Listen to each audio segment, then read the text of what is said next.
Bismillahirrahmanirrahim. Alhamdulillahirabbil alamin. Wassalatu wassalamu ala asyrafil anbiya'i wal mursalin sayyidina wa maulana Muhammadin wa ala alihi wa sahbihi ajma'in. Amma ba'd.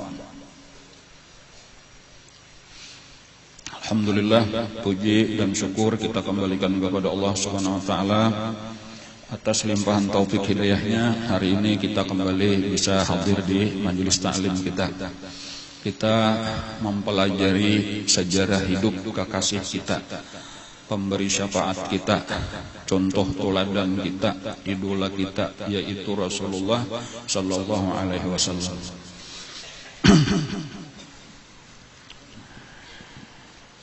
Ketika dibacakan manakib para wali-wali, di situ turun rahmat nang sangat banyak.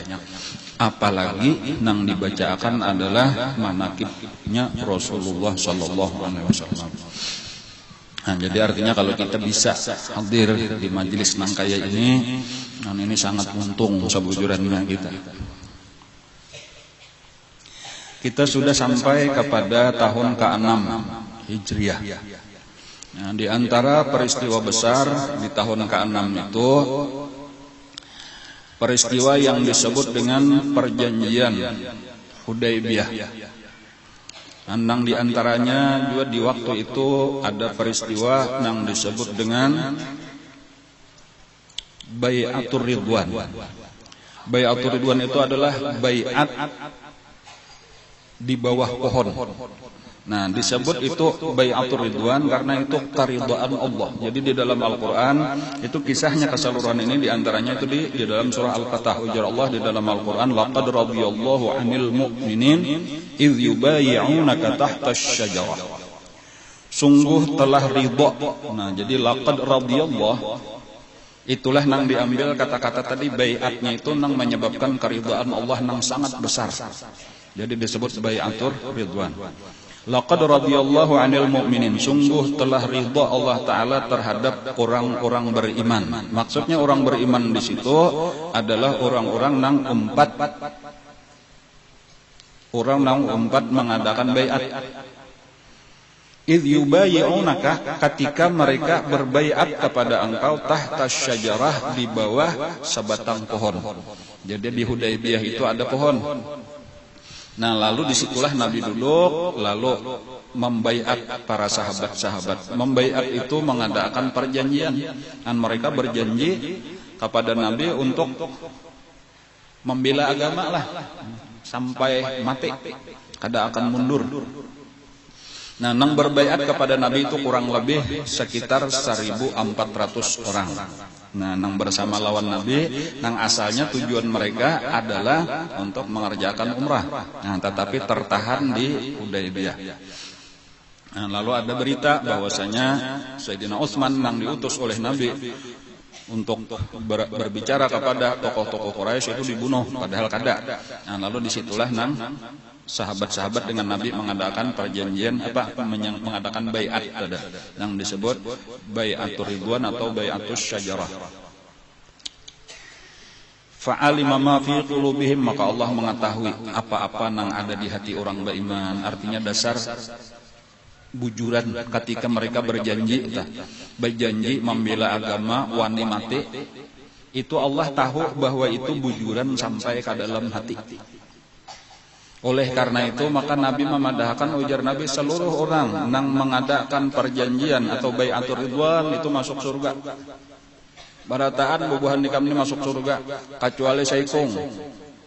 Nah, jadi ada saikong nang terus menerus menghindar, bersimpan kada hendak umpat. Jadi ada tabuat di situ saikong munafik. Jadi di antara sekitar 1.400 tadi cuma ada saikong munafik. Nang munafik ini kada hakon umpat. Dan inya nang rugi.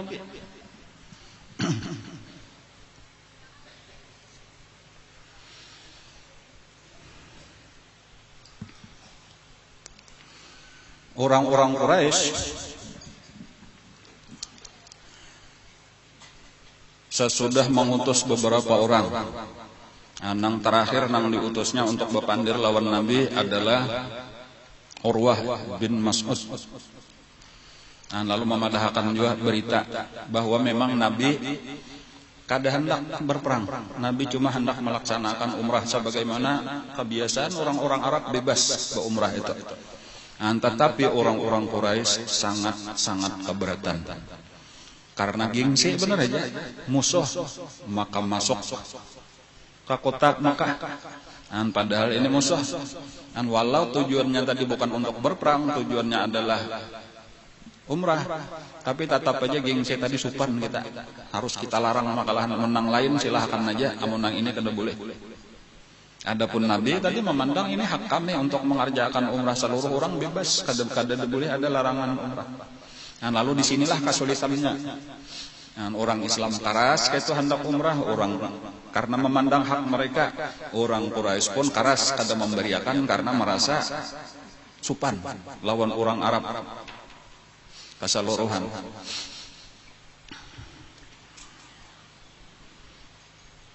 Ada sekitar 40 orang, kisahnya adalah ada sekitar 40 orang daripada Quraisy itu nang keras hendak memerangi orang Islam. Lalu mereka bergabunglah 40 orang ini lalu berusaha menyerang. Padahal nekat benar ngaranana, 40 orang menyerang orang Islam nang jumlahnya berapa tadi? 1.400. Jelas saja sudah ini pada malam hari, maksudnya kita serang kawa saikung barang, kawa berdua barang, kita bunuh orang Islam, nyasarik benar lawan orang Islam. Tetapi pada malam hari itu selalu ada sahabat-sahabat Nabi nang jaga nang ronda. Di antaranya nang paling rajin menjaga ronda itu sahabat Nabi nang bangaran Muhammad ibnu Maslamah dan kawan-kawan. Akhirnya pada malam hari itu juga ke-40-nya tadi tertangkap.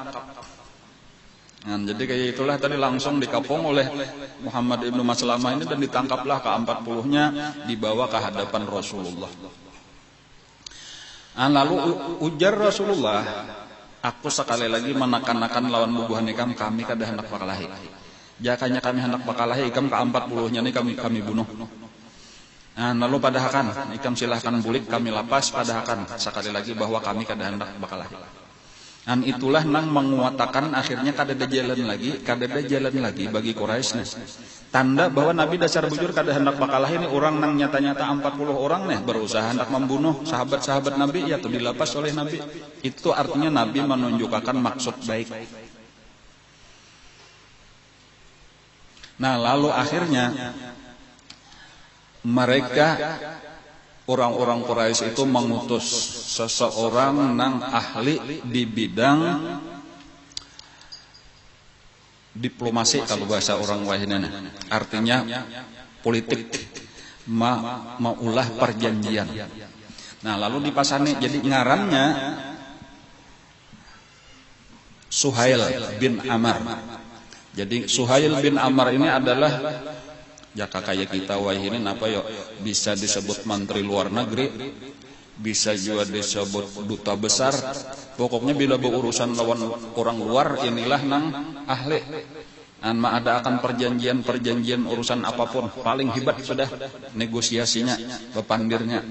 Suhail itulah nang diutus karena mereka sadar bahwa Nabi memang kada hendak berperang, hendak umrah, tetapi mereka keberatan. Jadi ujar tokoh-tokoh Quraisy lawan Suhail sabuting aja nang penting kayak apa caranya supaya tahun ini jangan masuk Makkah. Kita supan benar namun sahabat masuk. Itulah perjanjian nang sisanya terserah ikam ahlinya. Masalah maulah perjanjian. Lalu berangkatlah Suhail didampingi lah oleh seorang atau dua orang pengawalnya. Nabi dari jauh-jauh sudah melihat itu Suhail, ujar Nabi. Nabi ini kan paminanduan benar dan tahu benar sifat-sifat musuh. Sahalallahu lakum, ujar Nabi, artinya ya urusan kita cagarnya selesai bilanya Suhail yang datang. Karena Nabi tahu bahwa ini cagar ada perjanjian damai. Lalu disambutlah tadi, diterimalah Suhail. Lalu terjadilah pembicaraan. Pembicaraannya panjang. Artinya saling tawar-menawar, saling aju-mengajukan persyaratan. Kami kehendak kami kayak ini, kada jangan saya pun kami kayak ini. Terus itu saling lawasan bepandir berduaan lawan Nabi, didangarakan, disaksikan oleh seluruh sahabat-sahabat Nabi. Sampai akhirnya tercapai kesepakatan. Nah, jadi sesudah kada tahu antah beberapa jam pembicaraannya, walhasil tercapailah kesepakatan. Nah, ketika sudah tercapai kesepakatan, lalu Nabi manggil Sayyidina Ali karramallahu wajhah. Ujar Nabi, wahai Ali, tulis. Nah, Nabi supaya perjanjian tadi ditulis. Lalu Sayyidina Ali siaplah sudah untuk menulis. Ujar Nabi, tulis Bismillahirrahmanirrahim. Langsung protes Suhail. Aku kada tahu, ujar Suhail, apa itu Bismillahirrahmanirrahim. Jangan tulisannya itu. Itu lain bacaanku, lain bacaan kami. Napa aja Nabi ikam hendak tulisannya? Kebiasaan kami di segala permulaan surat menyurat itu tulisannya Bismikallahumma. Itu orang sabaharian kayak itu dah. Kebiasaan orang Quraisy itu Bismika Allahumma, kayak itu aja. Ujar Nabi, tulislah wahai Ali, Bismika Allahumma. Ujar Sayyidina Ali, sudah ulun tulis Bismillahirrahmanirrahim. Hapus aja Nabi. Ulun kada hendak menghapus, ujar Sayyidina Ali. Ini tulisan ngaran Tuhan kita Allah Ar-Rahman Ar-Rahim. Masa dihapus, diganti lawan tulisan orang jahiliyah? Mana tulisannya aja Nabi? Lalu ditampayakan oleh Sayyidina Ali, langsung dikusut oleh Nabi, dihapus oleh Nabi lawan tangan. Tulis ujar Nabi, Bismika Allahumma. Nah, terpaksa Sayyidina Ali, Nabi bang nang mahapusnya, terpaksa menulis Bismika Allahumma.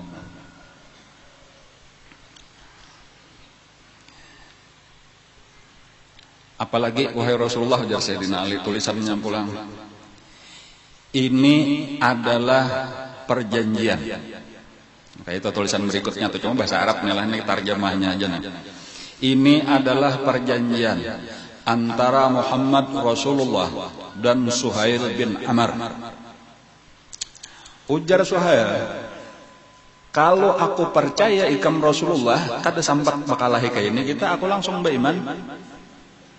Jangan ditulis Rasulullah, tulis ngaran ikam dan ngaran abah ikam.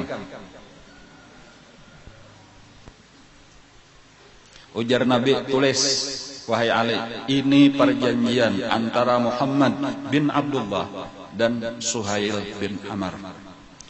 Ujar Sayyidina Ali, sudah ulun tulis Muhammad Rasulullah. Hapus ya Nabi, ulun kada hendak menghapus ngaran pian, ujar Sayyidina Ali. Mana tulisannya aja Nabi? Menampayakan Sayyidina Ali, langsung dipusut oleh Nabi, hilang tulisannya. Wahai Ali, ujar Nabi memadahi Sayyidina Ali, boleh jadi karena ikam merasa akan satu saat pengalaman tapaksa nang kaya aku ini. Itu kata-kata Nabi itu. Karena ikam boleh jadi ikam merasa akan satu saat bahwa ada saatnya kita harus bakalah walau kita bujur. Dan itu karena terjadi kepada Sayyidina Ali ketika perang Siffin. Itu walaupun Sidin merasa benar, tetapi Sidin harus menurunkan jabatan sebagai khalifah, itu diserahkan. Dan itu jauh lebih berat daripada yang dilakukan oleh Rasulullah sekadar menulis. Dan itulah nang berkesan lawan Sayyidina Ali. Bahari aku pernah protes, artinya Nabi menyuruh menghapus, aku kadahapun sekalinya sekarang aku mengalami jauh lebih berat daripada keadaan Nabi.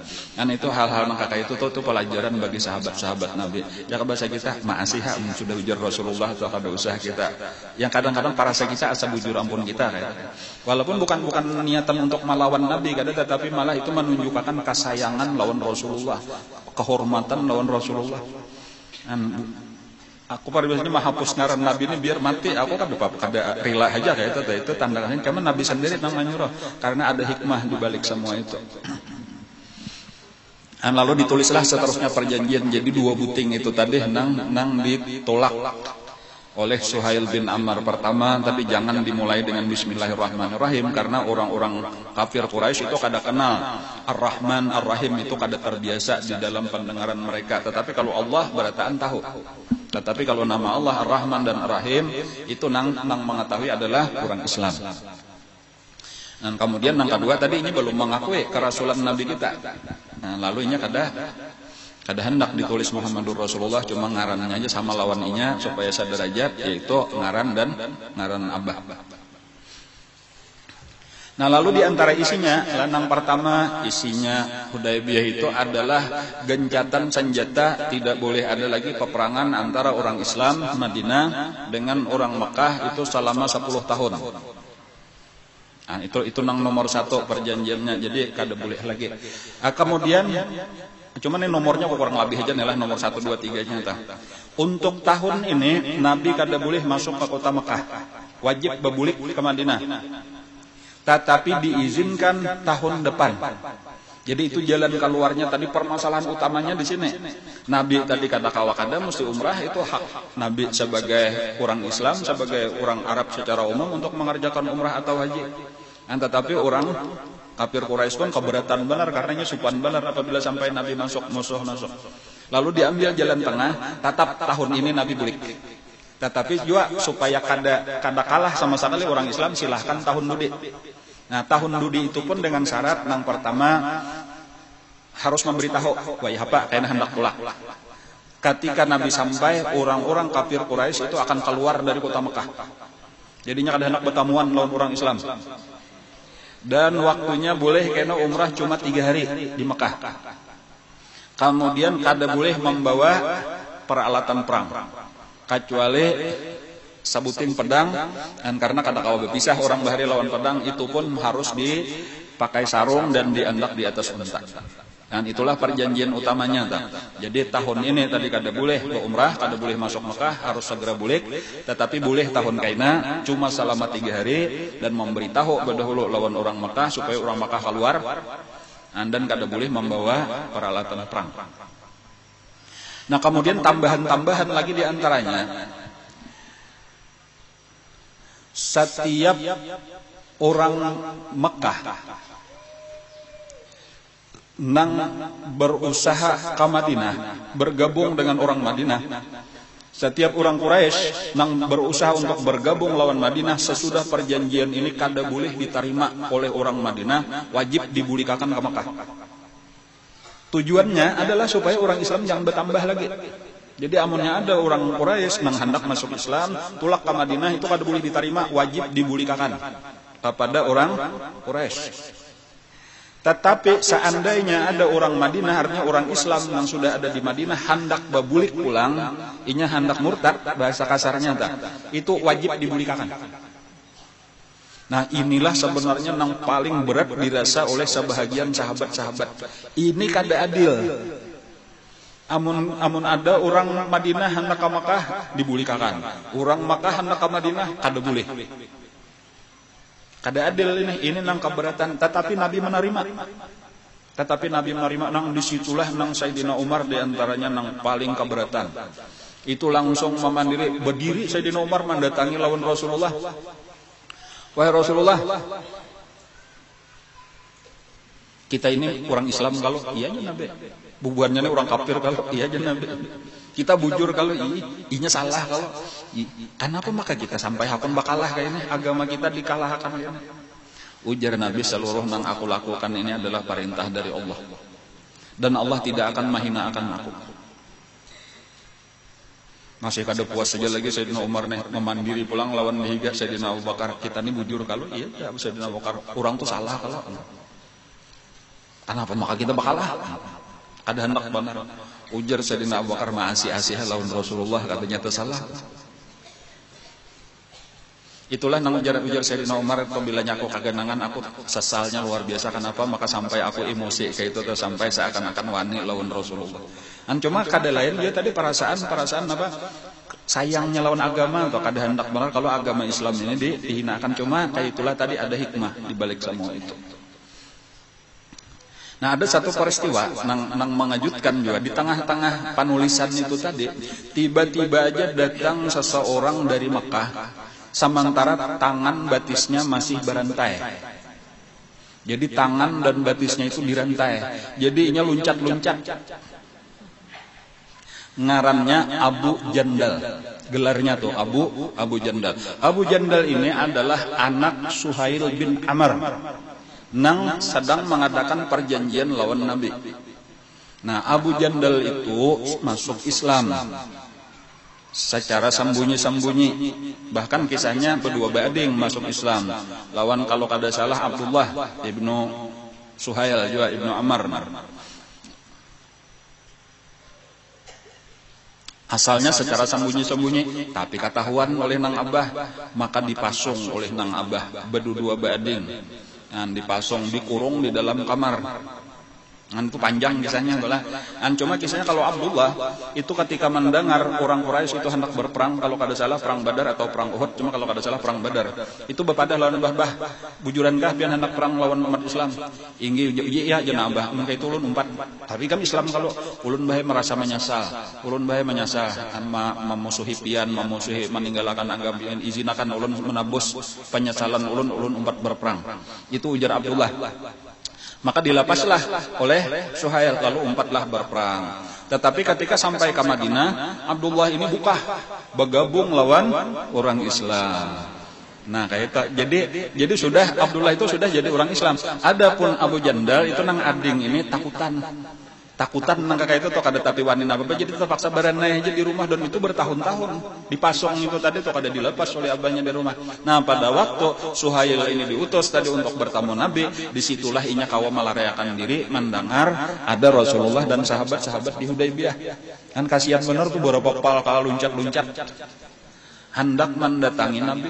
Lalu sampai ke hadapan Rasulullah, wahai Rasulullah, ulun ini sudah lawas masuk Islam, ulun hendak umpat pian, ulun hendak minta bawa ke Madinah, ulun sekarang disiksa oleh abah ulun dan orang-orang ini di Makkah. Langsung aja ditampiling oleh abahnya Suhail ini, langsung ditampilin sampai Rabah. Ujar Suhail, wahai Muhammad, ikam kada mengingkari kalau perjanjian nang sudah kita tulis, kada aja Nabi. Nah, berarti ini kada boleh diterima. Iya, kada boleh. Iya, bawa balik pulang. Monong kuriak-kuriak ini Abu Jandal ini, wahai orang Islam, dibiarkan aja kah aku? Orang Islam menangisan melihat ini kamamarasan, cuma perjanjian sudah ditulis. Ujar Nabi, kami bukan orang nang mengkhianati perjanjian. Perjanjiannya memang kada boleh lagi sejak ditulis. Perjanjian ini kada boleh lagi kami membawa siapapun orang Makkah walau inya sudah masuk Islam, kada boleh dibawa ke Madinah. Itu berarti kami melanggar perjanjian. Inilah nang maras benar sahabat melihat tah. Sampai Sayyidina Umar berdiri. Sayyidina Umar tuh berdiri mairingi, ini ditarik oleh Suhail tadi. Abu Jandal itu ditarik rantainya, dibawa pulang ke kumpulan orang kafir di Subalah. Itu Sayyidina Umar mairingi. Ujar Sayyidina Umar, bersabar aja wahai Abu Jandal, karena insyaallah ada aja jalan keluar. Tahulah ikam, ujar Sayyidina Umar, darahnya orang kafir ini sama aja lawan darah anjing, kada ada harganya. Inya memandiri itu tadi maksudnya sambil mahayutakan hujung pedangnya nih ke tangan Abu Jandal.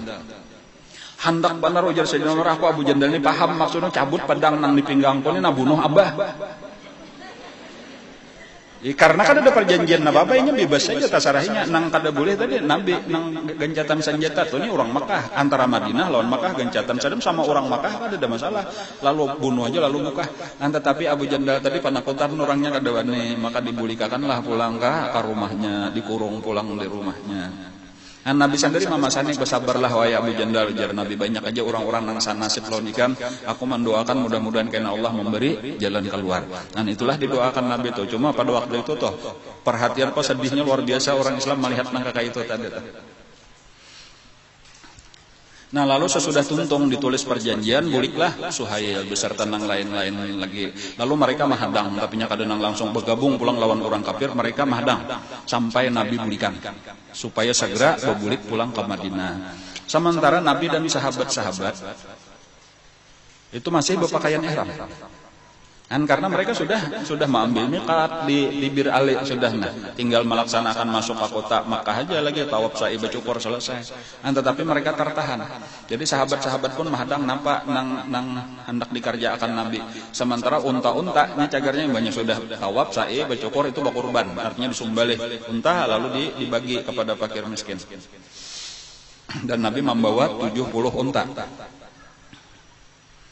Lalu Nabi berdiri di hadapan sahabat-sahabat. Ujar Nabi, tahallalu, langsung aja kita tahallul.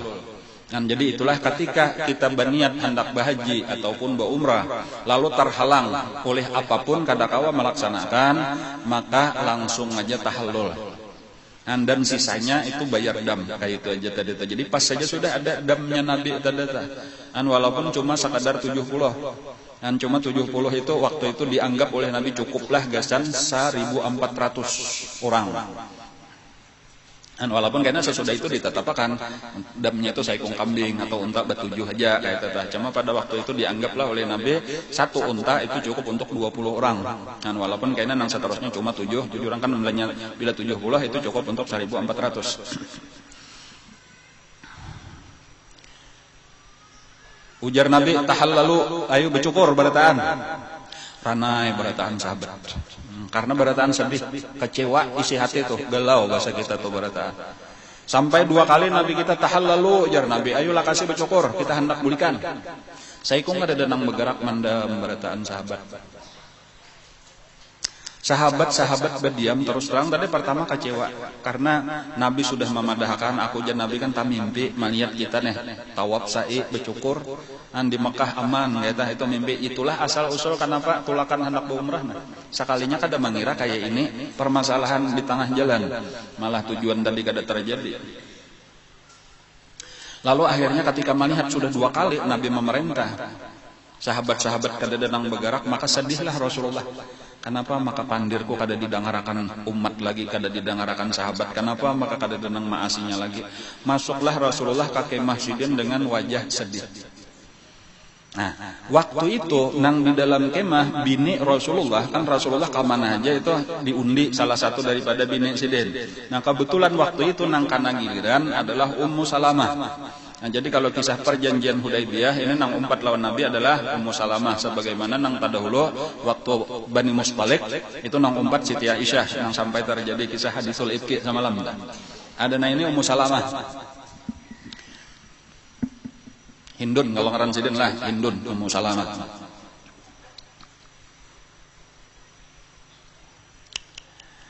Lalu Ummu Salamah melihat Rasulullah sedih, bertakun ada apa wahai Rasulullah? Kenapa maka sedih? Ujar Nabi aku 2 kali sudah menyuruh sahabat-sahabat untuk bercukur saikung kada datang maasinya ranai aja berataan. Amunnya 3 kali Nabi menyuruh aku takutan ujar Nabi kalau disiksa turun siksa Allah. 3 kali Nabi berucap kada maasi itu nang dikhawatirkan oleh Nabi siksa. Jadi Nabi cara basalah hendak lagi sekali berucap kalau kada maasi. Tapi berdiam aja 2 kali sudah ada tentang maasinya. Jadi ini nang maulah hati Nabi sedih juga pulang nih. Lalu Nabi masuk ke kamar tadi hendak bertenang-tenang sekalinya ada di dalam Ummu Habibah. Apa? Ummu Salamah, ada Ummu Salamah Hindun.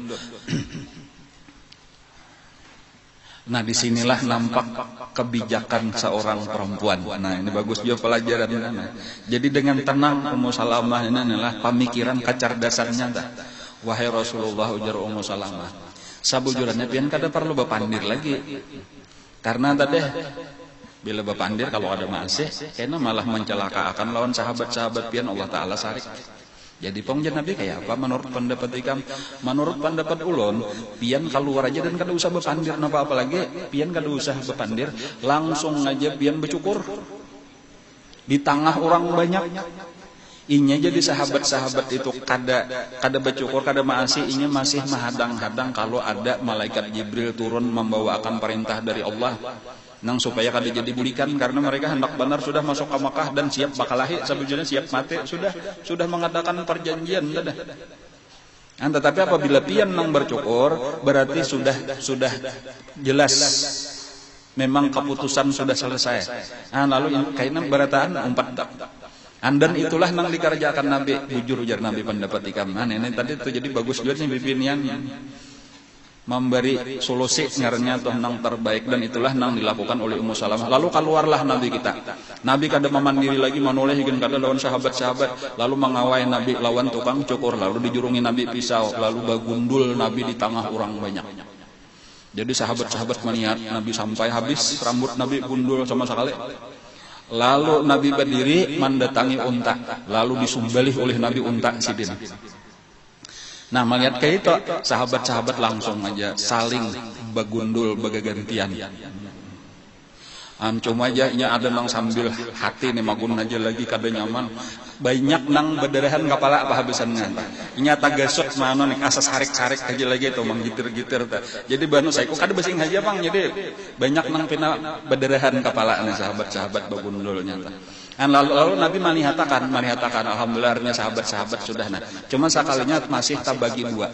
Sabahagian bagundul habis, tetapi ada masih sabahagian yang cuma bercukur sedikit aja, ditatak sedikit aja.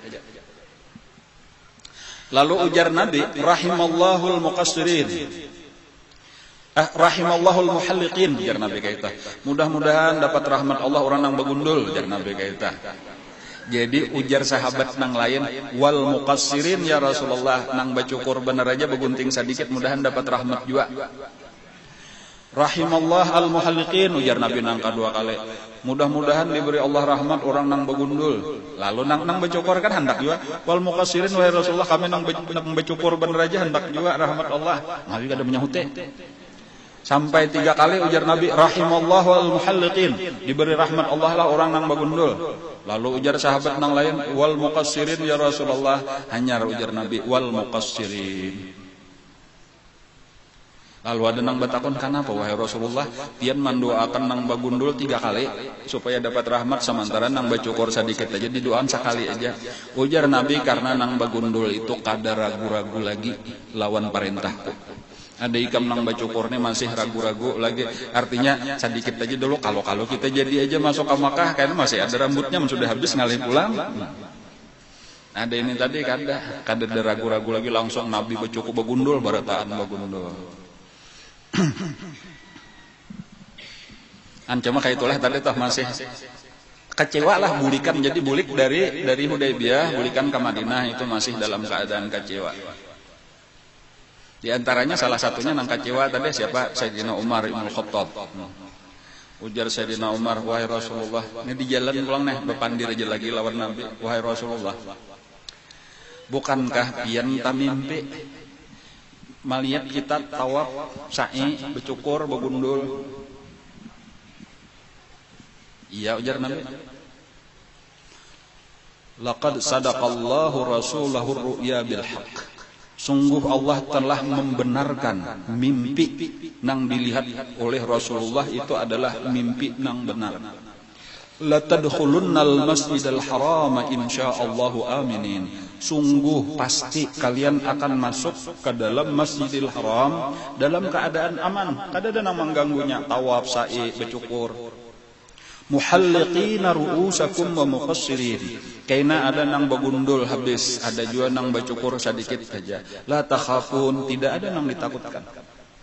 Bukankah itu mimpi nang benar nang pian lihat wahai Rasulullah, ujar Sayyidina Umar. Bujur ujar Nabi, cuma wahai Umar ujar Nabi, adalah di situ Allah memadahkan mesti tahun ini. Kada dapang di Sayyidina Umar, nah sudah kita tarima aja ujar Rasulullah.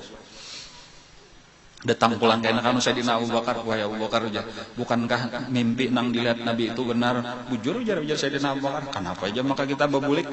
Padahal sudah dilihat. Ujar Sayyidina Abu Bakar, bukankah di dalam mimpinya itu kada dipadahkan mesti tahun ini? Itu hebatnya Sayyidina Abu Bakar.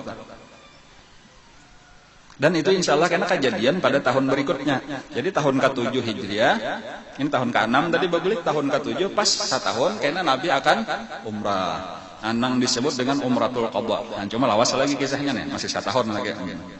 Berarti 2017 kira-kira kayaknya entah. Ini masih 2016 ya, Allah kita bagi kisahnya. Jadi kayaknya ada insyaallah di 2017 ada kisah Umratul Qadha ngarannya. Artinya qadaan nang tahun tadi. Walaupun sasalahnya banyak kisah lagi nanti dulu. Kayaknya insyaallah tahun depan itu ada kisah Umratul Qadha.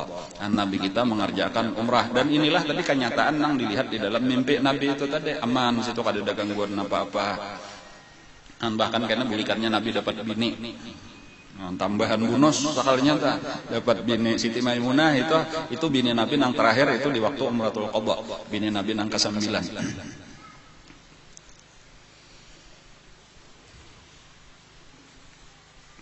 Nah ringkasnya bulikanlah Nabi ke Madinah. Jadi selesai sudah 2 peristiwa besar. Nang pertama perjanjian Hudaybiyah, kemudian di situ ada bai'atus syajarah atau bai'atur ridwan. Nang orang-orangnya nang berbaiat 1400 itu sudah dijamin masuk surga, diampuni Allah dosa. Nah lalu di antara kejadian pulang beberapa hari sesudah Nabi kita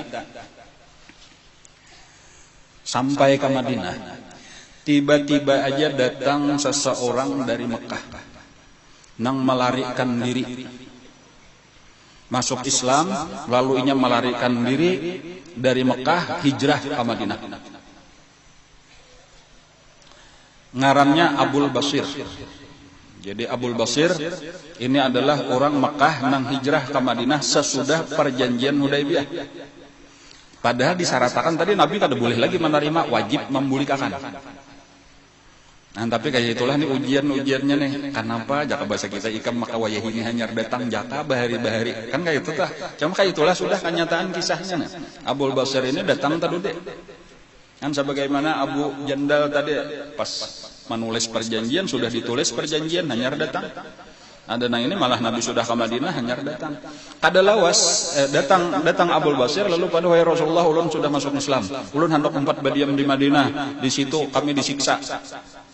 Ujar Nabi, ikam tahu aja kalau kami sudah mengadakan perjanjian, kami kada boleh lagi menerima orang Mekah, wajib kami membulikakan. Tapi amun dibulikakan ulun kena disiksa orang benar aja kada kawa ulun melaksanakan agama. Kayak itulah jen Nabi kami ini kada boleh menyalahi perjanjian. Aku ini cuma bisa mendoakan aja mudah-mudahan ikam diberi Allah kena jalan keluar. Nah tiba-tiba aja datang dua orang utusan daripada kafir Quraisy untuk membawa Abul Basir balik ke Mekah. Kan pas saja ujar Nabi, nah ini orang datang, nah aku kusarahakan lah, aku memang kada hendak menyalahi perjanjian, bawalah umma Abul Basir ini kayak kisah Abu Jandal juga kuriak-kuriaknya, kayak kakanakan nang dipasong, dirimpung, hendak disuntik, atau hendak disunat. Maras benar orang Islam melihat Abul Basir. Cuma kayak itulah tadi tah Nabi tinggal mendoakan mudah-mudahan ujar Nabi ikam beserta orang-orang yang kayak ikam ini kena dapat kelepasan jalan keluar daripada Allah Subhanahu wa taala. Walhasil kalau dibawalah babulik ke Makkah. Di tengah jalan itu sesudah menyubalah Bir Ali sedikit. Lalu istirahatlah nang bertiga ini tadi jadi berdua ini nang menangkap nang saikong ni tahanan istirahat di pinggir jalan. Nah pada waktu istirahat itu nang salah satu daripada penjaga ini lengah. Lalu diambil oleh Abul Basir pedangnya, dicabut pedangnya lalu dibunuhnya. Nya kada hendak benar babulik ka Makkah data. Dibunuhnya saikong matilah saikong. Nang saikong melihat ini bepedang bukah benar. Bukahnya ke Madinah. Mendatangi Rasulullah melaporkan. Artinya itu nah. Orang Islam nang tadi ini sudah membunuh kawanku, aku pun hendak dibunuhnya juga buka. Lalu kada sawat lawas datanglah Abul Basir tadi masih dengan pedang. Lalu ditahan oleh Rasulullah. Ada apa ini ya Rasulullah? Lalu dikisahkanlah, wahai Rasulullah, pian sudah menyerahkan ulun lawan orang ini, itu selesai tugas pian. Ini urusan pribadi ulun. Ulun kada hendak babulik ke Mekah dan orang ini memaksa maka ulun bunuh. Lalu ujar orang ini kan sudah perjanjian antara Rasulullah itu jar Nabi aku sudah kulaksanakan perjanjian ini urusan ikam aja lagi. Kenapa maka ikam kada kawa menjagainya sampai ke Mekah itu jangan disalahkan aku, salahkan ikam seorang. Pokoknya ujar Abul Basir, aku kan hendak bulik, aku bakal lahir aku. Nang ini kedewan nih. Walhasil nang ini bulik ke Mekah, tetapi tetap Abul Basir kada boleh berdiam di Madinah. Tapi nya kada hendak bulik ke Mekah. Jadi nang utusan ini boleh ke Mekah melaporkan artinya bahwa sudah diserahkan Nabi tetapi ternyata kawan dibunuhnya dan hanya sendiri kata kawan membawa bulik. Sementara Abul Basir sendiri memang keluar daripada Madinah, Nabi kada menyalahi janji. Nah lalu berdiamlah Abul Basir itu. Pertama tadi Abul Basir berkata sebenarnya wahai Rasulullah ulun kada hendak boleh ke Mekah. Ujar Nabi kan kada boleh tapi nya berdiam di Madinah. Amun ka itu ujarnya ulun hendak berdiam bisa salah antara Mekah lawan Madinah. Dan ulun hendak memerangi orang kafir Quraisy nang lalu kena di tengah jalan kalau inya menuju ke negeri Syam. Lalu Nabi berucap jaka bahasa kita kayak itu aja jakan nang kaya ikam ini banyak orangnya untung benar. Aku ini kada boleh lagi berperang lawan orang Mekah nih, kada boleh karena sudah perjanjian damai 10 tahun. Ada ikam ini orang Mekah, kada ada masalah kayak itu. Nah, jadi menolongi benar karena masih kawa menghalang-halangi orang Mekah nang hendak berjualan ke negeri Syam. Nah itu kata-kata Nabi itu artinya jangan kayak ikam ini banyak nah, mau untung akan gasan kami. Dan beri kata-kata Nabi itu sampai ke Mekah, sampai tersebar di mana-mana, bahwa Nabi membiarkan aja dan itu ada kesalahan Nabi. Dan inilah tadi mendengar itu di Mekah, datanganlah orang-orang nang lemah seperti Abul Basir itu bergabung lawan Abul Basir di pinggir Laut Merah, sasala Mekah lawan Madinah, satu tempat nang daerah nang disebut ngarnya Harah. Jadi Harah itu adalah perkampungan tempat lalu lalang jaka kayak kita misal antara Kandangan Banjarmasin itu ya di Pulau Pinang atau di mana kayak tenang tempat persinggahan orang. Di antaranya Abu Jandal. Jadi Abu Jandal kawa juga bukah. Bergabunglah di Harah bakawan lawan Abu Basir. Dan seterusnya itu saben hari datangan ke situ sampai ketika sudah berjumlah 70 orang. Itu sangat-sangat mengganggu lawan kafir Quraisy. Karena sudah banyak bilanya saurangan atau berdua lalu alamat aja sudah kada bagulu lagi. Apabila ia datang berombongan itu dirampoknya, diambilnya hartanya. Jadi walhasil tak ganggu benar orang kafir Quraisy. Sampai akhirnya beberapa waktu kemudian ketika sudah mencapai 300 orang. Nah, jadi ini bertambah aja nih orang-orang nang masuk Islam. Bergabung keluar dari Mekah tetapi kada boleh masuk Madinah. Bergabunglah inya menjadi satu kampung, satu kota di pinggir Laut Merah ngarannya di Harah. Nah disitulah mereka menghalang-halangi kafir Quraisy sampai akhirnya kafir Quraisy itu kawalahan. Kada kawal lagi, kada kawan apa-apa. Lalu datanglah, diutuslah Abu Sufyan datang ke Madinah untuk menemui Rasulullah. Meminta membatalkan satu poin daripada perjanjian Hudaybiyah. Yaitu nang sebenarnya pemulaannya menguntungkan orang kafir, merugikan orang Islam, bahwa orang Makkah nang masuk Islam itu boleh sekarang masuk ke Madinah, bahkan jangan lagi diberiakan bertahan di sesala Makkah Madinah ma'aur kami. Kan jadi tadi pemulaannya itu nang ujar Nabi, dibacakan Nabi surah Al-Fatah lawan Sayyidina Umar, wahai Umar tahu kalau ikam bujur andiku kalau pada pendapat ikam inggi ujar Sayyidina Umar, ulun yakin benar bila pendapat pian mesti lebih bujur daripada pendapat ulun. Nah kayak itu pengakuan daripada Sayyidina Umar, dan ulun Sayyidina Umar sejak itu rajin benar bersedekah, rajin puasa, tujuannya mudahan diampuni Allah karena pernah tadi tak lawan Rasulullah. Nah lalu dirubahlah perjanjian tadi, lalu dipanggillah oleh Nabi Ubuhan, Abu Basir, Abu Jandal ini, lalu masukkanlah mereka ke Madinah bergabung. Dan bahkan sejak saat itu bebaslah orang Makkah datang ke Madinah karena kada ada lagi perjanjian, jadi banyak berjurut-jurutlah orang Makkah masuk Islam. Bahkan nang kada hendak masuk Islam pun boleh aja juga ke Makkah, jadi hendak berdagang silakan ke Madinah. Jadi orang Makkah hendak ke Madinah bebas sudah karena sudah perjanjiannya dibatalkan. Bahkan nang berdagang ini karena di Madinah makin banyak orangnya, tarami pada di Makkah berjualan.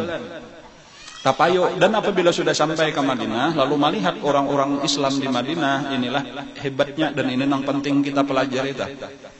Akhlak orang Islam itulah sebenarnya yang paling menarik orang kafir masuk Islam. Dan ini yang perlu kita hidup-hidupakan. Lah, karena wayah ini sangat banyak orang yang anti-Islam, memusuhi Islam, orang-orang kafir. Itu salah satu penyebabnya kita jangan selalu menyalahkan orang walau memang salah. Tetapi seharusnya kita perlu juga introspeksi ngarannya kenapa maka orang menganggap Islam jahat, Islam teroris, Islam macam-macam, karena memang kita ini banyak juga dasar salah kita. Nang maling banyak orang Islam juga, nang narkoba banyak orang Islam juga. Pikirkan itu perlu sebenarnya dibujurakan. Amunnya orang Islam baik, orang itu menarik.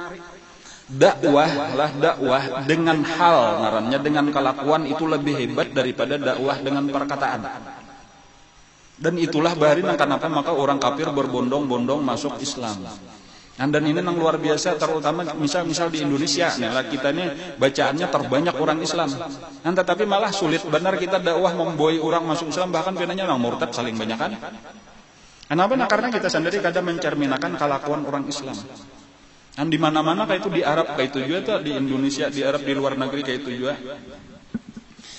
Ada ada negara di Eropa ngarannya Denmark lah. Mungkin biasa aja mendengar Denmark ngarannya.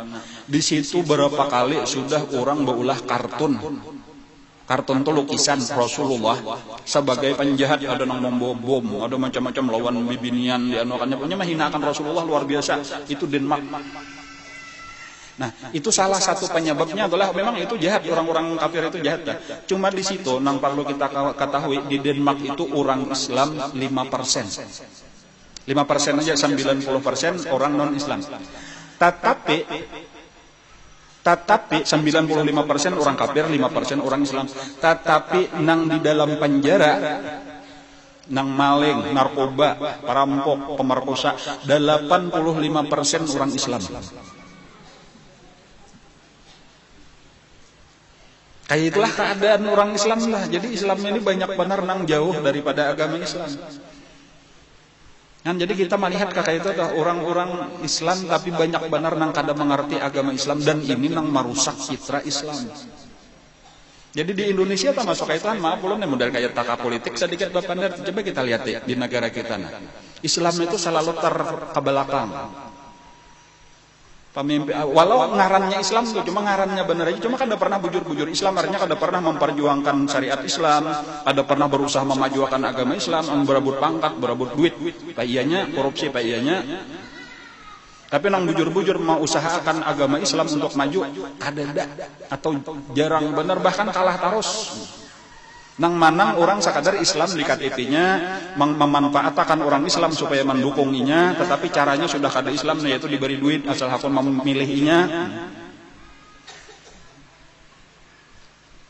Partai Islam biasalah menang, kada biasa menang.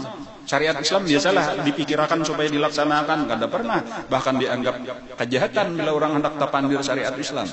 Padahal nama anggap jahat orang Islam juga. Dan bahkan nang rame benar mendukung, ada calon kada Islam rame berhimat mendukung berataan. Yalah. Kan kakak itu tak bukan nang berjilbab umpatan juga mendukung benar tak. Napa artinya nih? Artinya orang Islam kada tapi katuju lagi lawan agamanya, lebih maidola akan orang non Islam, seakan-akan di dalam Islam kada ada nang baiknya lagi, kan kayak itu tak. Maka sampai mencari orang nang kada Islam nang didukung berhimat-himat dah. Jadi ini permasalahan kita, maksudnya kita ini bukan sekadar bisa mengeluh, tetapi perlu kita perbaiki. Kalau kita mundur sedikit kisah, tahun ke-5 Hijriah, itu di saat perang Khandaq, umat Islam 1.500, kan 3.000 bang bacaannya, cuma munafiknya 1.500, jadi kita ambil nang imannya aja nih, 1.500, itu tahun ke-5. Tahun ke-6, dari 750, itu sudah nang umpat perjanjian Hudaybiyah sebanyak 1.400, kan hampir 2 kali lipat. Hampir 2 kali lipat sudah. Nah, lalu di saat perjanjian Hudaybiyah itulah bulik dari Hudaybiyah menuju Madinah, di tengah jalan disitulah turun surah Al-Fatah. Nabi membacakan surah Al-Fatah itu di tengah jalan antara Mekah Madinah atau antara Hudaybiyah Madinah. Bismillahirrahmanirrahim. Inna fatahna laka fatham mubina. Sungguh kami telah membukakan kepada engkau pembukaan yang nyata.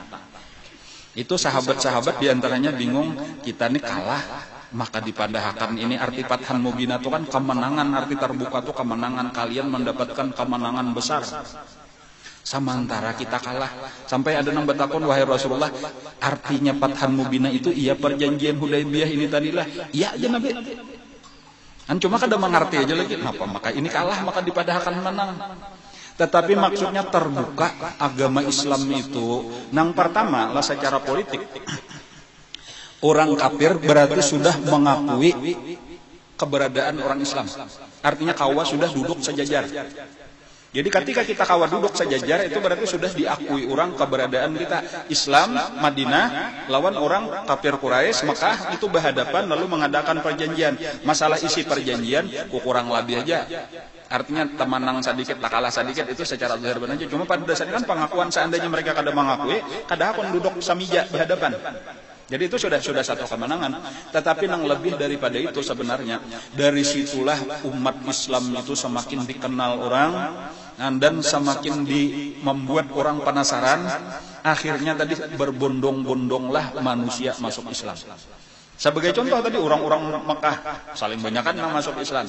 Orang-orang luar Mekah pun saling banyakan masuk Islam. Nah sekarang kita berbicara di tahun ke-6 Hijriah, orang Islam nang umpat Hudaybiyah sebanyak 1.400. 2 tahun kemudian lah, atau 3 tahun kemudian, itu tahun ke-8 Hijriah, itu Fathu Mekah, itu jumlahnya kadanya tahun ke-7, Fathu Mekah itu tahun ke-7, berarti 2 tahun kemudian, itu jumlah orang Islam sudah sebanyak 10.000. Di Fathu Mekah itu orang Islam jumlahnya sudah 10.000. Coba bayangkan dari 1.400 berubah menjadi 10.000. Apakah itu kada fathan mubina, ngarnya terbuka dengan pembukaan yang jelas. Berbeda, coba kita bandingkan kembali kisah 13 tahun di Mekah. Ingatkan dulu, seapa Pak Kuleh? Sebanyak sekitar 150 orang. Itu 13 tahun.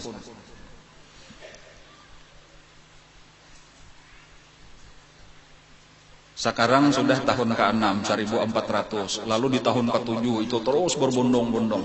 Dan bahkan Fathan Mubinanya itu diantaranya karena di tahun ke-7. Nah itu Khaybar itu akan ditaklukkan. Di tahun ke-8 Makkah akan ditaklukkan. Gitu. Dan cuma ini insya Allah karena akan datang. Jadi bujur-bujur dari situ tadi nampak bertambah-tambah orang masuk ke dalam agama Islam. Dan cuma yang penting tadi, salah satu pelajaran yang penting bagi kita adalah bahwa dakwah yang menyebabkan banyaknya orang masuk ke dalam agama Islam itu adalah kelakuan kita sendiri yang perlu kita tampilkan.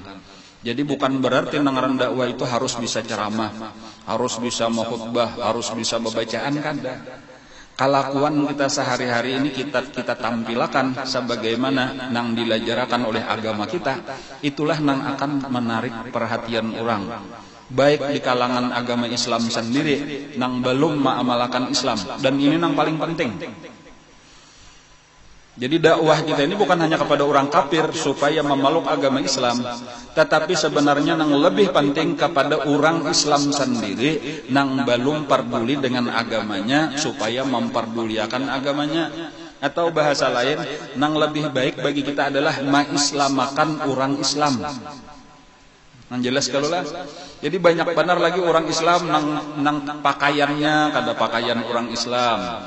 Muamalahnya, artinya cara bacarinya masih cara bacari Yahudi.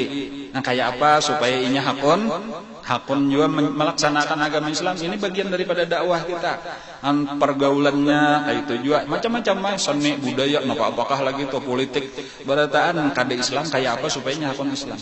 Dan ini yang penting supaya kita ini jangan sampai jumlahnya benar aja nang banyak. Kan orang Islam di Indonesia ini nang kawa kita banggakan apa nah? Sebuting itu aja, kami adalah orang Islam terbesar di dunia. Di Indonesia kami adalah negara rakyatnya paling banyak di dunia, lebih daripada 200 juta. Sampai di situ aja. Cuma mau ditakuni orang kualitasnya pang. Nang napa aja tadi tuh, nang malingnya, nang perampoknya, nang pelacurnya, narkobanya, macam-macam, nang korupsinya, nang punglinya. Tambati aja ta. Ya memberi supan aja bilang, ya bukan berarti berataan Bang, kayak itu tuh cuma ini permasalahan yang besar sebenarnya yang perlu kita selesaikan. Ada Habib hari Jumat tadi, Habib Helmi ngaran sidin Alkaf, mungkin sapalih melihatlah sinilah. Ujar sidin waktu aku berkisah lawan ulun di rumah. Waktu aku ditarim ujar sidin di Habdul Maut itu taimbai atau kurang lebih lah masuk lawan seorang mualaf dari Kanada. Kanada itu di utara Amerika Serikat, itu daerah yang banyak saljunya tuh. Amerika Utara karena adalah orang Kanada itu datang ke Tarim juga, masuk ke Darul Mustafa. Kada bisa bahasa Arab, kada bisa mengaji, kada bisa apa-apa. Tapi napa ada ya kalau lah berkisah pas hari anu lah ada di kisahan sini lah. Lalu ujar sidin lalunya belajar mengaji. Kurang lebih 1 tahun mungkin hafal Quran kayak itu kalau lah. Imba itu sampai sekitar 5 tahun itu menguasai 1 tahun kemudian menguasai bahasa Arab, menguasai kitab-kitab. Lalu akhirnya inya berdakwah. Dakwah nang utamanya kada ahli bepandir kada juga. Cuma dengan kelakuannya tadi lalu orang tertarik. Kelakuan menunjukkan kayak ini adab orang Islam dan itu nang bahari sabaharian tak jaka kita berkisah Wali Songo kenapa maka berhasil di Jawa mengislamakan seluruh Jawa kemudian menyebar ke Sumatera ke Kalimantan itu akhlak tadi tah nang penting nang ini nang penting kita pelajari. Nah kayak itulah tadi ujarnya tadi sampai nang wayah ini saben tahun itu sekitar 20.000 di Kanada itu orang masuk Islam. Dari Saikong tadi aja tuh dari Saikong lalu kayaknya keluarganya kakawanannya masukkan Islam dari ini tersabar aja berataan itu tadi bukan kebisaan ceramah bukan kebisaan bepandir tetapi akhlak Islam inilah nang dinampakkan lalu orang tertarik lalu orang betakun lalu orang belajar lalu dipadahkan lah. Lalu teruslah itulah sebenarnya agama kita kayak itu. Bila sudah datang fatah tadi inna fatahna laka fatham mubina atau di dalam ayat nang lain idza jaa nasrullahi wal fath itu hasilnya amunnya kita bujur wa ra'aitan nas yadkhuluna fi dinillahi afwaja. Kalian akan melihat manusia berbondong-bondong masuk ke dalam agama Allah ini.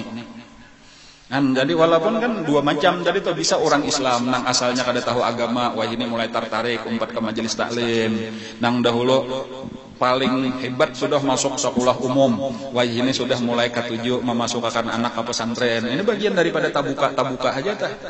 Dan kita merasakan sudah alhamdulillah tadi tempat kita ini kada mayo kelasnya terpaksa kababang membangun tahun pertama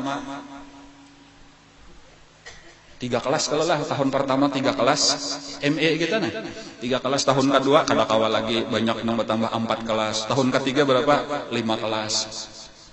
Jadi nang cagar 6 kelas baulah sekalinya berapa puluh kelas kayaknya akan datang. Itu contoh perhatian majelis kita pinanya kayak itu juga tuh makin kada bermuatan aja. Ya walaupun bulan mulut kita kurang banyak nambah mulut. Cuma kan kada berapa habis 2 bulan mulut nih pulang kan. Cuma maksudnya kayak itulah tadi tuh nang kayak ini perlu kita kembangkan terus. Sambil bantu membantu. Arti bantu membantu tuh apa? Berusaha membawai. Kita orang Islam aja ada kita kula sapupo memarina kemanakan nang aur dunia aja cara beluput aja tah perlahan-lahan bawa mengaji menyak amun bisa memadahi dipadahi perlahan-lahan kada bisa bepandir aku aja bawa mengaji jaka kamu 4 berdengar aku ini kada bisa pun memadahkan sekalinya rame kan mengaji itu kita dapat ilmu dapat petunjuk kita cager mate namun aur nang kayak ini aja kayak apa kayaknya digubur misal cukup kayak itu aja dah. Masalah ongkos ini kada perlu dipikirkan. Nah, kayaknya aku membayarkan taksinya barang aja tuh sedikit barang siapa ada 10-20 ribu. Masalah bensin kan kada usah dipikirkan kita berjalan batis saja atau bisa tidak. Ayo kita bertinjak aja kan aku membawa yang lain menang parak-parak aja kayak itu tah. Hakun manyi itu ujar Nabi la ayyadiyallahu bika rajulan wahidan khairun laka min humurin na'am. Wa fi riwayatin khairun laka minad dunya wa ma fiha. Saikung aja tuh orang dapat hidayah dari Allah. Allah yang memberi hidayah, tetapi gara-gara kita. Zahirnya asalnya kita membawa misalnya kada hakon sambahyang tapi berkat kita bawai lalu tabuka pada dengar hakon wah ini sambahyang dan seterusnya asalnya kada hakon menutup aurat wah ini hakon sudah walau kita pemulaan memberi sabuting jilbab. Lalunya hakon ya kalau lah walhasil dapat hidayah gara-gara kita itu lebih baik daripada kita mendapat dunia seisinya ujar Nabi. Jadi gonal bener tak? Jadi kada usah kita mencari orang non muslim untuk diislamakan talalu ngalih. Ulun bahari 3 tahun dakwah kaluk sadu kada ada populer saya ikong. Ngalih bener saat jadi ulun pengalaman udah membawa orang non muslim untuk masuk Islam ngalih bener. Dan walaupun ibu ulun ampe ulun di situ tuh karena kauyuhan sudah lawas. Bahano ada jenang datang ke rumah masuk Islam. Pulang tetap balik jadi kayak itulah tadi tuh Allah memberi hidayah kena ada nang datang ke rumah. Jadi penghabisannya Allah Ta'ala juga nang memberi hidayah tadi tuh ya kalau lah ya kita mengerasi belum tentu kawak juga lagi nangal belum mulik Di mana-mana ulun di Loksado, ada di Malinau, kemudian di apakah lagi ngaranna tah.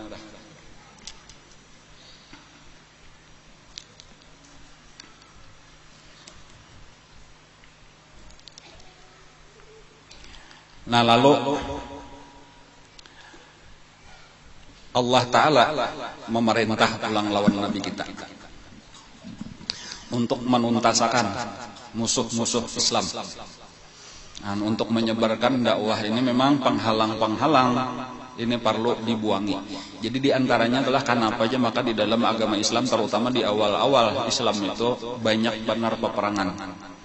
Karena memang penghalang-penghalang itu perlu dibuangi.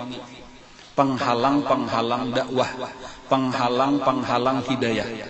Jadi hidayah ini perlu disampaikan kepada manusia.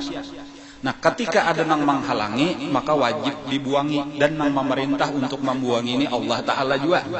Jadi bukan kehendak Nabi kita. Nah, salah satu yang menghalangi dakwah Rasulullah itu adalah yang paling berat, yang paling besar, Yahudi. Dan ini mungkin sabaharian adalah, jadi artinya mulai zaman Nabi dan insya Allah sampai wahini, sampai hari kiamat. Itu supaya kita tahu yang paling menghalangi dakwah orang Islam itu Yahudi atau orang-orang yang dibaliknya Yahudi. Jadi walau kada Yahudi. Jadi kadang-kadang pinanya kada Yahudi, cuma sabujurnya di belakangnya Yahudi juga. Jadi ini nang musuh kita nih, jadi di mana-mana Pak itu. Di baliknya tuh ada Yahudi bersimpan. Apa-apakah ngarannya tah? Ngarannya apa-apakah di baliknya Yahudi. Dan pada waktu sesudah Hudaybiyah itu satu-satunya lagi tempat Yahudi berataan bergabung itu adalah sekitar 200 km dari kota Madinah, ngarannya Khaybar. Jadi situlah bergabung lagi Khaybar. Jauh daripada Madinah 200 pal, mulai di sini kemana kan 200 pal kada tahu loh. Dan disitulah Allah memerintah. Jadi Nabi kita tiba-tiba aja mau umumkan lawan para sahabat. Dan ini kada pernah Nabi mau umumkan. Nabi itu lah kalau hendak berperang itu menyuruh siap-siap kita berangkat, bawa senjata peperangan. Cuma Nabi kada mau memedan ke mana kita tulak, kada mau. Pokoknya tulakan iringi aku. Itu selalu dirahasiakan oleh Nabi. Kenapa? Karena apabila dipadahkan itu ditakutakan karena sampai kabarnya kepada musuh. Musuh bersiap-siap. Jadi Nabi itu hendak supaya musuh itu kada siap. Itu sudah peperangan harus kayak itu. Karena yang di dalam peperangan itu kayak apa? Mencari kemenangan. Lain kalau olahraga. Main bola misalnya itu harus sama-sama ditentukan tempatnya, cara-caranya, peraturannya. Perang kada boleh. Perang itu yang penting kayak apa supaya menang. Al-harbu khida ujar Nabi. Peperangan itu adalah tipu menipu. Artinya kayak apa supaya kita menang? Apapun segala cara dihalalkan di dalam peperangan. Kan membunuh aja boleh. Bakar rambut aja boleh, menipu boleh, pokoknya kayak apa supaya musuh kalah. Nah jadi Nabi biasanya ada pernah memberitahu, tetapi untuk kali ini, dipadahkan oleh Nabi tujuan kita, bahkan dipadahkan oleh Nabi hasilnya berdahulu. Ujar Nabi kita dijanjikan Allah menang, dan kita dijanjikan akan mendapat harta rampasan perang yang banyak. Kita akan mengalahkan Khaybar. Dipadahkan, bersiap-siap. Cuma syaratnya sabuting. Kada boleh umpat kecuali orang yang ikut perjanjian Hudaybiyah. Nah itu berarti jumlahnya cuma sebanyak 1.400 orang. Jadi ini dipadahkan Nabi. Jadi dipadahkan nang boleh umpat, orang nang umpat Hudaybiyah. Satu. Kemudian nang kedua nang diserang Khaybar. Di situ tempat kumpulan seluruh Yahudi. Tetuyuk di situ. Sesudah nang di Bani Mustalik dikalahkan bukahnya ke Khaybar. Nang Bani Nadir dikalahkan bukahnya ke Khaybar. Sisa-sisa Bani apa lagi ngarannya sebutnya nang terakhir. Nah, ingatlah. Hah? Ingatlah, nang pahabisan. Nang imbah perang Khandaq dah, nang berkhianat di perang Khandaq dah apa ngaranna? Hah? Lain Mustalik lain nang sebuteng. Aya kaina dohla sambil ingetakan dohla. Bani Mustalik itu nang pamulaan. Bani Mustalik itu nang ada bibinian manukar emas ya kalau lah nang dianunya. Ada Bani Nadir itu nang hendak mangguguri Nabi batu mulai di atas loteng. Nah itu Bani Nadir ngaranna. Akadanya Bani Mustalik Bani Qainuqa eta nang pamulaan Bani Qainuqa. An kemudian nang kedua Bani Nadir, nang ketiga Bani Quraizah. Nah itu bujur Bani Quraizah itu nang terakhir. Nang dibunuh sebanyak 700 orang. Bani Quraizah. Walhasil seluruhnya itu bergabung di markas nang paling besar yaitu nampak tadi Khaybar. Di Khaybar itu ada 7 kampung sebenarnya. Jadi Khaybar itu sendiri luas banget. Jika kita model kayak kecamatan atau bahkan kabupaten, nang di situ saling luasan. Di situ ada 7 perkampungan, 7 benteng nang ganal-ganal. Dan itulah nang dipadahkan Nabi cagar diserang. Dan dipadahkan ulang kita dijanjikan Allah menang. Nah, lalu nang pertama waktu hendak umrah ke Hudaybiyah itu sebenarnya Nabi sudah membawa ibarataan orang Madinah, bahkan orang-orang nang di luar Madinah, para Badawi nang di sekeliling Madinah dibawain Nabi, tetapi ternyata kada nang hakonnya 4. Makanya nang tulak cuma 1400. Satu-satunya nang takapit kada tahu kisah ada munafik saikong. Nang waktu perjanjian tadi malah ini menghindar kada hendak 4. Adapun nang ini ketika mendengar Nabi mau memakan hendak tulakan ke Khaybar, berebut datangan. Barotaan orang munafik datang. Bapadah memohon-mohon, wahai Rasulullah, kami 4. Jangan kada dibawa kami. Samalam kami marga ada urusan masing-masing mengungkai alasan. Bahkan orang-orang Arab, orang-orang Badawi nang di sekitar Makkah datangan juga lawan Nabi. Memohon benar, memaksa lawan Nabi supaya dibawa. Kenapa nah maka kayak itu nah? Karena sudah diumumkan cagar menang. Cagar dapat harta rampasan nang saling banyakan. Adapun nang tadahulu Nabi umrah kada boleh membawa senjata dan sebagainya. Datang ke Makkah kemungkinan dibunuh orang saling kenalan. Takutan berataan sudah mendengarkan kayak inilah di sini nang menentukan iman dadata. Nah karena ujar Nabi kada ini perintah daripada Allah. Lalu masing-masing lagi alasan dikajalakan hendak benar 4. Lalu ujar Nabi kalau memang hendak ini perintah Allah juga. Kalau memang dasar hendak 4 silakan. Silakan. Tetapi karena di perang itu harus di depan. Dan yang kedua biar menang kada boleh dapat bagian daripada harta rampasan. Karena harta rampasannya khusus desan orang nang 4 perang 4 perjanjian Hudaybiyah. Nah mendengar itu tatunduk berataan bulikan masing-masing saikong kada ada lagi nah anaknya 4. Jadi ketahuan orang nang beriman bujur lawan orang nang masih munafik lagi. Kalau urusan cagar dapat duit pak ianya. Kalau urusan cagar ngangal, cagar uyoh, nah cari-cari alasan bersimpan-simpan. Nah ini pelajaran aja kesan kita berataan lah supaya kita tahu kayak itu orang beriman. Orang beriman tuh nang dicarinya akhirat. Nah, orang beriman kada peduli lawan harta seandainya dapat juga ya itu sudah rezeki nang ditentukan Allah. Dan bahkan harta tadi kada gesan bersenang-senang gesan akhirat juga pulang. Dan jadi nang penting berjuang. Dan walaupun ada sedikit ya ada beberapa orang nang memang bujur-bujur kada kawatulak di waktu apa ngarannya di waktu perjanjian Hudaybiyah, tetapi mereka dasar bujur-bujur hendak. Jadi ada beberapa orang lah nang tatap 4 ke Khaybar, walaupun mereka itu sudah dijanjikan kada dapat apa-apa. Nah, tetapi mereka ada sebahagian nang memang karena Allah lalu tatap 4 ke Khaybar. Nah, lalu tulakanlah ke Khaybar. Nah, di Khaybar ini karena saling genalan nenek musuhnya seluruh Yahudi, dan bahkan kayaknya banyak orang-orang yang masih benci lagi lawan agama Islam itu berusaha untuk bergabung. Anda yang paling apa yang ngarannya paling banyak daripada orang Arab pasukannya itu kan Ghatafan, ngarannya Ghatafan itu ratusan ribu. Nah, itu nang paling berbahaya. Nah, jadi kayaknya itu Nabi kita mengalami perjuangan berat juga pulang sampai kawa menaklukkan Khaybar. Nah, di Khaybar inilah kayaknya Nabi kita mendapatkan bini pulang kemenangan, kemudian mendapatkan bini Siti Sofiyah, itu anak daripada Huyai bin Akhtab. Cuma insya Allah kayaknya panjang lebarnya kita akan bicarakan pada pengajian yang akan datang. Mudah-mudahan apa yang kita pelajari pada hari ini menjadikan ilmu yang bermanfaat. Mudah-mudahan kita diberikan taufik hidayah kalau mengamalkan ilmu dengan ikhlas dan istiqamah sampai kita husnul khatimah. Nah, kemudian sebelum ditutup nih ada pengumuman nang balum itu pipikat semalam tuh nang balum hari ini